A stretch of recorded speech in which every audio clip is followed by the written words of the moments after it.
আকাশপথের দীর্ঘ ভ্রমণ ছাপ পড়েনি মার্কিন প্রেসিডেন্ট ডোনাল্ড ট্রাম্পের কর্মকাণ্ডে।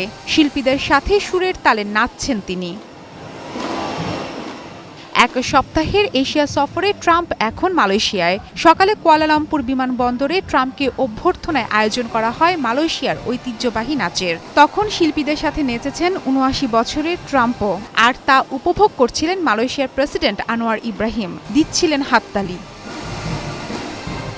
ট্রাম্প তার এশিয়া সফরের প্রথম যাত্রাবিরতি হিসেবে মালয়েশিয়ায় রয়েছেন। কম্বোডিয়া এবং থাইল্যান্ডের মধ্যে যুদ্ধবিরতি চুক্তি সইয়ের অনুষ্ঠানে সাক্ষী থাকবেন ট্রাম্প। জুলাই মাসে ৫ দিনের মারাত্মক সীমান্ত সংঘাতের অবসান ঘটাতে বড় ভূমিকা আছে মার্কিন প্রেসিডেন্টের। শান্তি প্রতিষ্ঠায় তখন দিয়েছিলেন শুল্কের হুমকি। মালয়েশিয়ার অবস্থানকালে দক্ষিণ পূর্ব এশিয়ান দেশগুলির সংগঠন আসিয়ানের শীর্ষ সম্মেলনে যোগ দেবেন। এরই মধ্যে সম্মেলনের কার্যক্রম শুরু হয়েছে। যোগ দিয়েছেন সদস্য দেশগুলোর সরকার ও রাষ্ট্রপ্রধানরা।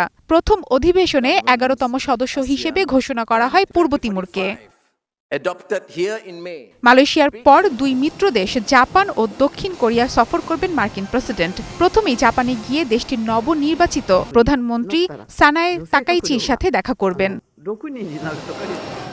এরপর ট্রাম্প যাবেন দক্ষিণ কোরিয়ায়। গিয়ংজুতে এশিয়া প্যাসিফিক অর্থনৈতিক ফোরামের সম্মেলনে যোগ দেবেন তিনি। সম্মেলনের ফাঁকে চীনা প্রেসিডেন্ট শি জিনপিংয়ের সাথে বৈঠকের কথা রয়েছে ট্রাম্পের। মারফতুন রুচি, স্টার নিউজ।